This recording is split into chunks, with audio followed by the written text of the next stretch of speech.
मुनासबत से एक्सपर्ट्स के लिए पहला और बड़ा सवाल। आमिर साहब, मैं आपसे आगाज़ कर रही हूँ। तौहीन अदालत केस में इमरान खान की जानिब से नया तहरीरी जवाब जमा करा दिया गया। आप समझते हैं क्या इस जवाब से अदालत मुतमिन हो जाएगी?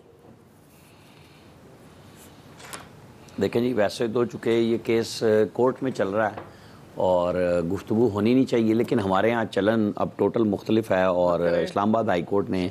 वैसे भी कहा है कि हमें ज़रूरत नहीं होती तौहीन अदालत की, और मैं समझता नहीं, चीफ जस्टिस साहब ने कहा है कि तौहीन अदालत होनी चाहिए। बस दो चीज़ें मैं आपको जिक्र करूँगा कि ख्वाजा आसिफ को जब 62(1)F के तहत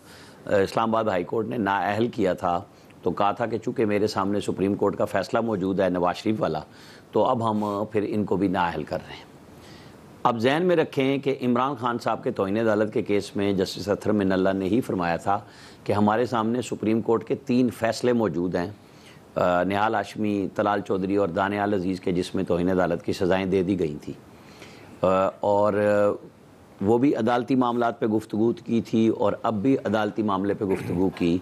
और इमरान खान साहब के गैर इरादी अल्फाज वो तो मान लें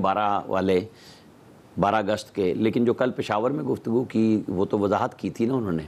फिर जो आज लिखा रिग्रेट, आपको याद होगा गुज़श्ता समात पे मैंने आपको 1997 का वाक़या नवाज शरीफ का सुनाया था जी। जब उन्होंने पार्लियामेंट में एक तकरीर की थी जिसको इस्तिस्ना हासिल है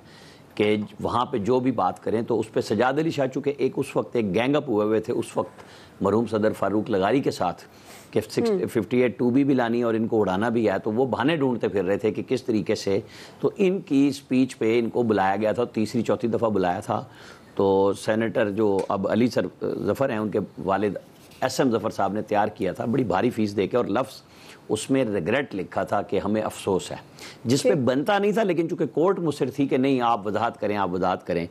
आज इमरान खान साहब ने वही लफ्ज़ रिग्रेट, जिसका मतलब अफसोस का ही है, माफ़ी शाफ़ी नहीं है।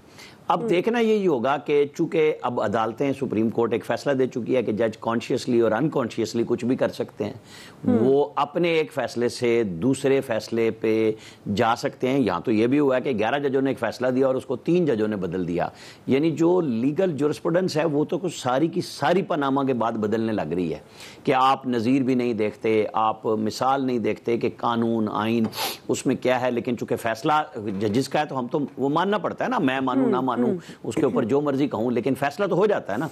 अब हमें देखना ये होगा कि कल अदालत आलिया क्या करती है इसके ऊपर। जवाब आता है वो उसको समझते हैं, क्योंकि बड़े लोगों ने कहा जी आप तो उनको कटहरे में भी नहीं खड़ा कर सके इमरान खान साहब को, वो हंसते रहे, वो बैठे रहे, तस्बीह करते रहे। अब ये कोर्ट रिपोर्टर्स ने मुख्तलिफ अपनी तौजीहात दी कि हर मुल्जिम को बुला के खड़ा कर लिया जाता है, और उस हवाले से जब वो परसों अतहर मिनल्ला साहब को वजाहतें भी देनी पड़ी, जब उन्होंने नए चीफ की तकरीरी पे इमरान खान साहब की तकरीर सुनी तो उन्होंने कहा यार हम आपको जब इज़हार राय की आज़ादी देते हैं तो फिर उसका मतलब ये नहीं होता कि आप हर तरह की बात कर सकते हैं जिसके चाहे बारे में इदारे में बात करें। अब ये सारी चीज़ें हैं जो खुद इस्लामाबाद हाई कोर्ट को मद्देनज़र रखनी होंगी, किस तरह कर सकेंगे, क्या करेंगे, फैसला तो जजों ने ही करना है।